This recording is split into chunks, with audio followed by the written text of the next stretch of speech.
Chers frères et sœurs dans le Seigneur, nous lisons la parole de Dieu ce dimanche dans le Nouveau Testament, dans l'Évangile, selon la présentation particulière à Luc, le chapitre 23, les versets 35 à 43.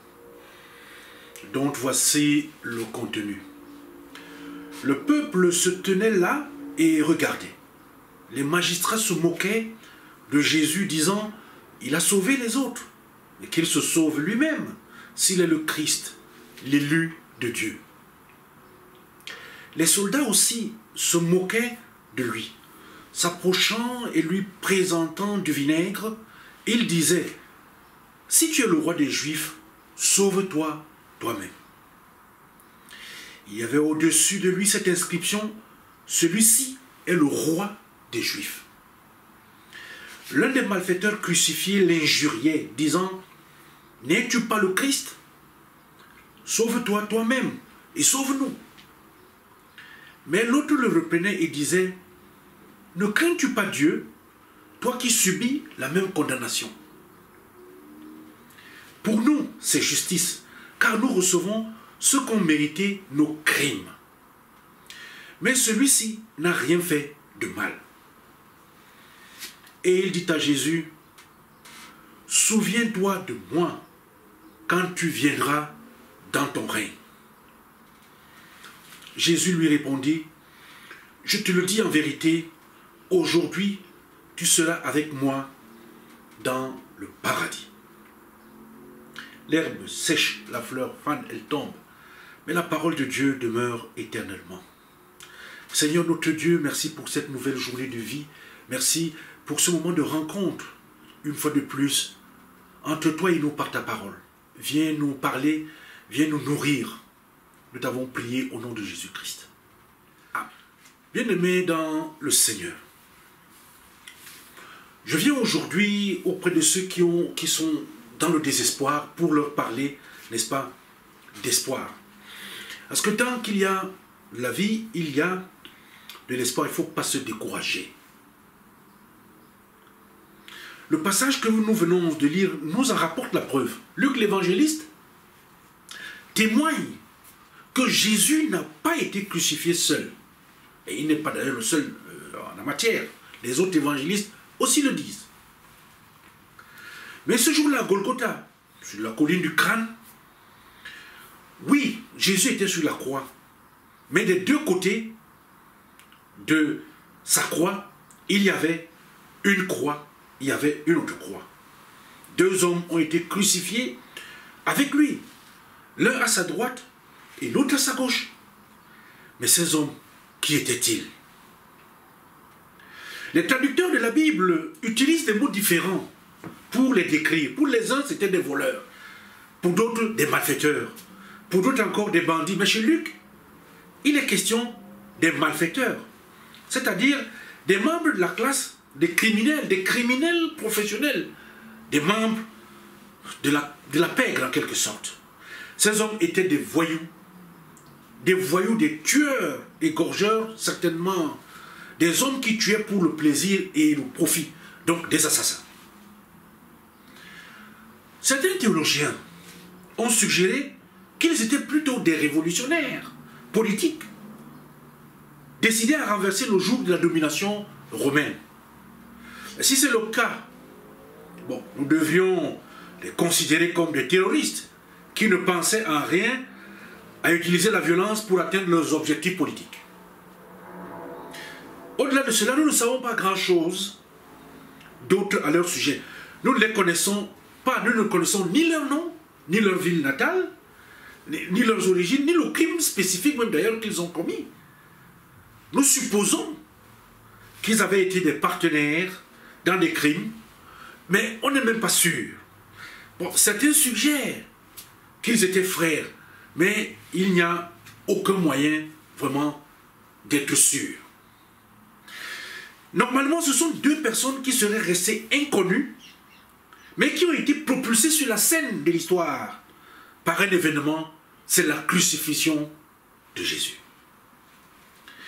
Il est dit que c'était des malfaiteurs, et pour cela, il peut sembler que ces deux hommes étaient exactement semblables. Ils étaient tous deux des criminels qui ont été condamnés à mourir ensemble, en même temps, au même endroit, le même jour. Tous deux avaient été roués de coups avant d'être crucifiés. Tous deux ont été déshabillés devant la foule qui se pressait. Tous deux couverts de sang et de saleté. Les deux hommes étaient en souffrance sur la croix et bientôt ils seraient morts. En les regardant de loin, il n'y avait pas de différence entre les deux. Quand on regarde les gens de loin, bien aimés dans le Seigneur, on est toujours loin de la réalité de ce qu'ils sont. Quand on voit les choses de loin, on est toujours dans une lecture d'erreur sur ce qu'elles sont réellement. Pour éviter la lecture d'erreur, pour éviter de porter un jugement erroné, il y a d'autres éléments à apprécier. Car la vérité est que ces deux malfaiteurs n'avaient rien de commun. Ils n'avaient de commun que l'appellation qui leur a été donnée des malfaiteurs. Mais ils étaient différents. Semblables parce qu'ils étaient crucifiés sur des croix. Une chose les différait.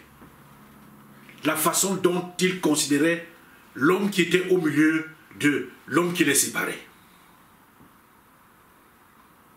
La manière dont ils ont considéré Jésus. Ils l'ont vu différemment. Et lui ont donc demandé des choses différentes. L'un des malfaiteurs voulait s'échapper. Il voulait juste être sauvé. Mais il ne voulait pas de pardon. Par contre, l'autre malfaiteur était préoccupé, lui, par le pardon. Son objectif, ce n'était pas de s'évader, ce n'était pas d'évasion. Son objectif, ce n'était pas de se sauver. Je voudrais, bien aimé dans le Seigneur, que nous nous intéressions de près à cet homme qui voulait le pardon. Parlons un peu de la foi étonnante de ce malfaiteur qui voulait être pardonné. Crucifié, il était en train de mourir. Il était à l'agonie pour des crimes qu'il a commis. C'était un coupable puni à juste titre. C'est pas comme aujourd'hui on punit les gens alors qu'ils sont innocents. Lui, il était coupable. Il méritait la mort. Il le savait. Il l'a reconnu lui-même. Il savait qu'au coucher du soleil, il sera mort. Son cas a été jugé. Le jugement a été annoncé. Toutes les voies légales de recours avaient été épuisées. La peine a été ainsi mise en exécution. Et maintenant, au dernier moment, il a fait un appel, le dernier appel au secours, à la grâce. Il a adressé cela, je dirais, à la Cour suprême de l'univers, parce qu'il dit, Jésus, souviens-toi de moi quand tu viendras dans ton règne. Jésus, souviens-toi de moi. Bien aimé dans le Seigneur, dans la Bible, on trouve très peu d'exemples de cas où la foi est exprimée de cette manière. Et on va le comprendre tout à l'heure. Jésus était suspendu à côté de ses pieds baignants dans du sang. Un spectacle terrible à voir. Les pieds et les bras de l'homme étaient cloués à la croix. Les cordes tenaient son corps droit pour qu'il ne tombe pas. Chaque mouvement augmentait l'intensité de l'agonie. Chaque souffle, chaque respiration était une vraie torture. Mais sous lui, et derrière lui la méchanceté, la foule déchaînée qui demandait le sang, les gens qui rugissaient comme des animaux sauvages. Ils applaudissaient à chaque crachat de sang. Ils criaient pour marquer qu'ils étaient d'accord, que c'est bon, c'est bon, c'est bon. C'était un spectacle infernal, brutal, inhumain. Pourtant, c'est là, au milieu du sang et de la pestilence de la chose, que cet homme est venu à la foi. D'une certaine façon, ce voleur a vu Jésus saigner. Il a vu nu. Et pourtant, il croyait qu'il viendrait un jour dans son règne. Il n'avait jamais vu Jésus avant. Il a vu Jésus à ce moment où il était le plus faible. et pourtant il a cru en lui. C'était un pécheur crucifié qui fait confiance à son sauveur qui lui-même est crucifié. Aucun homme ne ressemblait moins à un roi. À ce moment là où Jésus était là, il ne ressemblait pas à un roi. Et pourtant, cet homme a cru qu'il était vraiment. Ce qui est encore étonnant, c'est que cet homme n'avait jamais entendu parler de Jésus. Il n'avait jamais vu enseigner au bord de la mer. Il n'avait jamais vu Jésus guérir les malades ou élever, n'est-ce pas, les morts, faire ressusciter les morts. Et il ne savait rien des paraboles que Jésus a racontées. Il ne savait même rien, n'est-ce pas, de sa venue au monde par une vierge. Il ne savait rien de tout ça. Ni les prophéties, ni rien, ni rien, ni rien. Une semaine avant, il ne savait rien. Mais pourtant, sur la croix, il en est venu à comprendre le cœur de l'évangile. En Jésus crucifié, battu, moqué, abandonné, son sang s'épanchant, ce malfaiteur a vu un roi. Et il a vu une autre couronne que la couronne d'épines. C'est un homme crucifié qui a vu un autre homme crucifié et il a cru en lui.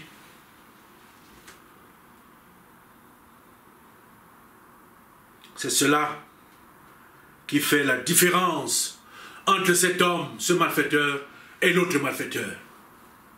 La différence. Dans ces paroles à Jésus, on peut clairement voir qu'il a eu foi en la personne de Jésus, en sa puissance, mais aussi en sa miséricorde.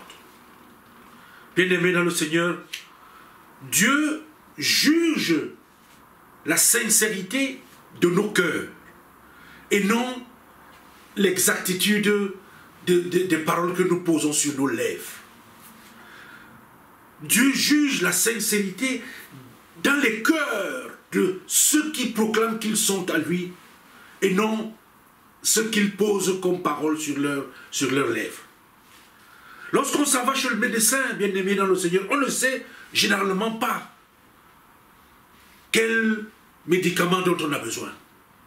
On a juste besoin d'aller chez le bon médecin et lui va s'assurer de nous donner le bon médicament.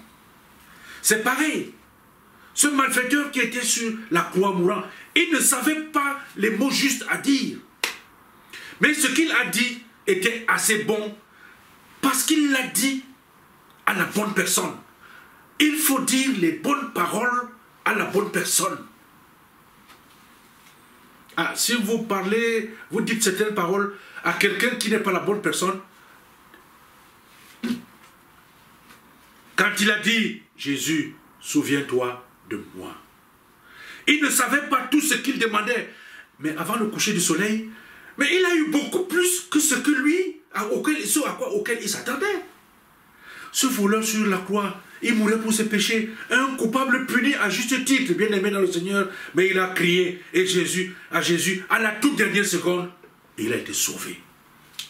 Comment savons-nous qu'il a été sauvé? Nous savons qu'il a été sauvé par la réponse que Jésus a donnée. Au verset 43, il dit, je te le dis en vérité, aujourd'hui, tu seras avec moi. Aujourd'hui, tu seras avec moi dans le paradis. Jésus a répondu à sa demande en lui donnant une promesse en deux parties. La première partie de la promesse, c'était le salut immédiat, parce qu'il a dit aujourd'hui. Jésus l'a mis en premier. Il a accentué là-dessus ce qui signifie ce jour même, le jour de ta crucifixion, où que se trouve le paradis. Jésus a dit à ce voleur qu'il y allait le jour même. Le jour même. Donc, un salut immédiat. Et la deuxième partie de la promesse, c'était le salut personnel, parce qu'il lui a dit, tu seras avec moi, tu seras avec moi. Ça a une touche très personnelle. Ce n'est pas toi là-bas, moi ici. Non. Mais toi et moi ensemble, côte à côte. Cela signifie être en présence personnelle auprès du Seigneur. Où que Jésus aille, ce malfaiteur serait juste à ses côtés. Bien-aimés dans le Seigneur, parfois, nous nous concentrons tellement sur les détails du ciel, que nous manquons même la vue d'ensemble. Nous nous demandons ce qui se passe dans le ciel. Même dans nos meilleurs moments, nous voyons toujours de manière sombre, comme si on est derrière un verre. Nous savons si peu ce qu'est la vie de l'autre côté, le ciel. Mais ce qui est vrai, et ce que je voudrais vous inviter à retenir, c'est que le vrai ciel est là où Jésus est. Et être avec Jésus, c'est être au ciel. Cet homme, ce malfaiteur, qui normalement, s'il arrivait dans une ville, il donnerait envie à ceux qui sont là de déménager. Mais il est allé directement de la croix au paradis. En lisant cette histoire, bien-aimé, dans le Seigneur, j'ai retenu quelques leçons d'espoir et d'encouragement. C'est pour cette raison que j'ai dit dès le début que tant qu'il y a de la vie, il y a de l'espoir. Premièrement, il n'est jamais trop tard pour se tourner vers le Seigneur Jésus-Christ. Parfois, les gens disent « Oh, je suis déjà trop vieux pour ça. Oh, ou bien je suis trop vieux pour essayer. Oh non, moi, je suis très mauvais. Oh, bon. Voilà. Bon. Bref, en vieillissant, il y a tellement de choses qu'on se dit qu'on ne peut plus faire. Mais il n'y a pas d'âge. Il n'y a pas d'âge pour croire en Jésus. Peut-on être sauvé à la dernière seconde? Mais par la grâce étonnante de Dieu, nous répondons que mais oui. Oui, la réponse est oui, sans hésitation. Ceux d'entre nous qui prient pour leurs proches devraient prendre beaucoup d'espoir à partir d'une histoire comme celle-ci. Parce que parfois, nous regardons les gens et nous disons, oh, vraiment, cet enfant, oh, ce frère, oh, cette soeur, c'est tellement gâté, il ne pourra plus revenir à Jésus un jour. Non. Et ensuite, on se décourage, on s'arrête de prier pour eux. Mais cette histoire nous enseigne que personne n'est jamais trop loin. N'abandonne jamais ce que tu aimes. Ils peuvent, comme ce malheureux voleur, perdre une vie, puis à la fin, se tourner vers Jésus-Christ. Ne désespère pas, ni pour toi-même, ni pour quelqu'un d'autre. Il n'est jamais trop tard pour se tourner vers le Seigneur Jésus-Christ. La deuxième chose que j'ai pu garder comme leçon, c'est que même le pire peut être sauvé au tout dernier moment. Un malfaiteur sur la croix a été sauvé. Il n'en demeure pas moins que cet homme qui était très mauvais homme, il a été en effet sauvé, mais c'était au tout dernier moment. Dieu merci, il en est ainsi. Il avait vécu une vie absolument pourrie. Une vie mauvaise. Mais il est mort d'une mort chrétienne. C'est arrivé par la grâce de Jésus-Christ.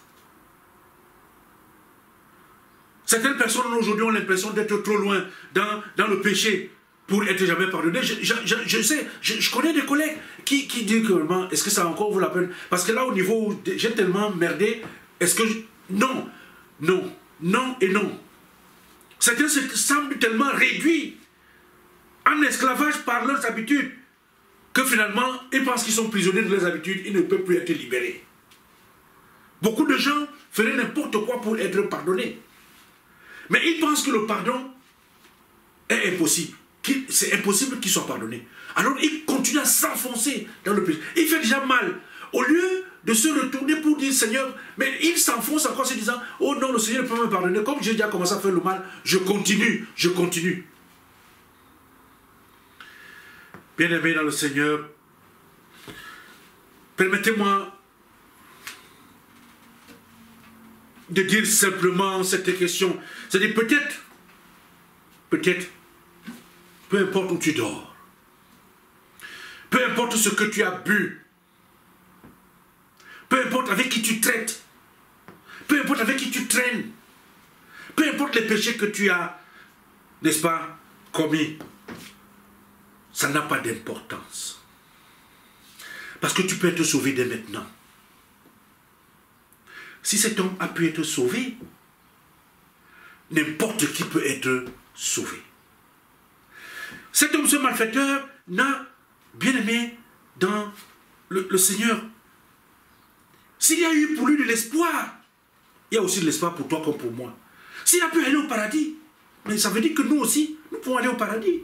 Si Jésus l'a pris, ça veut dire qu'il peut aussi nous prendre. Ça, c'est sûr. La troisième leçon que Dieu a rendue, le salut tellement simple pour que n'importe qui puisse être sauvé. Je vais blesser ici les sensibilités. Parce que cet homme, il nous met en présence d'une vérité de par son histoire. Ce malfaiteur, le salut de l'homme ne dépend pas seulement des sacrements. Absolument pas. Ce malfaiteur n'a jamais été baptisé. Là où il était, il n'avait jamais pris la Sainte Seine. Il n'avait pas fait le catéchisme. Il n'avait jamais donné de l'argent à l'église. Mais il s'est retrouvé au paradis. Extraordinaire. Cela rebat un peu les convictions.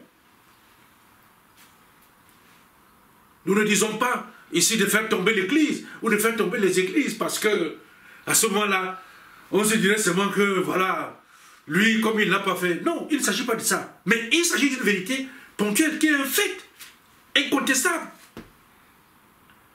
Le salut de l'homme ne dépend pas non plus de l'église. Cet homme n'est jamais allé dans une église. Il n'avait jamais assisté à une leçon de catéchisme. C'est bien ce qu'on dit. Lui qui n'avait jamais pris de Sainte Seine. Mais il s'est retrouvé au paradis. Et ça ne dépend pas des bonnes œuvres. Parce que là où il était sur la croix, il ne pouvait pas lever la main pour faire quelque chose, puisqu'il était cloué, les pieds cloués. Il ne pouvait pas marcher pour Jésus. Il ne pouvait rien faire. Il n'y avait que ici, bien aimé dans le Seigneur, le seul moyen pour lui, c'était la miséricorde du Seigneur. Qu'il ne connaissait pas avant. Et il a été gracié pour vivre un jour comme un juste. Ce jour-là, gracié par le Seigneur Jésus-Christ, ce jour-là, ça a été un jour où il a vécu un jour en juste, avant de mourir. Dans un moment de transformation, un homme qui n'était pas apte à vivre sur la terre a été rendu apte à vivre dans le ciel. Tout ce que Dieu veut de nous, bien-aimés, et tout ce qu'il acceptera. C'est une foi simple en son Fils, Jésus-Christ. Lorsque nous plaçons notre foi dans le Seigneur Jésus, en ce moment même, nous sommes sauvés. Le thème de partage de ce dimanche, bien-aimé dans le Seigneur, c'est que comme le malfaiteur, tu peux être sauvé par Jésus, même à la dernière seconde. Que le Seigneur lui-même bénisse le partage de sa parole et qu'il nous permette de nous remettre en question. Toujours nous remettre en question et de ne pas croire que tout est perdu. Parce qu'il y a toujours de l'espoir tant qu'il y a de la vie. Amen. Éternel notre Dieu, nous te disons merci pour ta parole qui nous régénère, qui nous donne de nouvelles forces et de l'espoir. Que en toi nous avons le salut et que nous ne devrons pas avoir honte des fautes que nous avons commises qui nous emprisonnent dans des habitudes et qui nous éloignent plus encore de toi, mais que nous puissions comprendre que nous pouvons être libérés des chaînes de nos péchés et de trouver le salut en toi par le biais de ton Fils Jésus-Christ.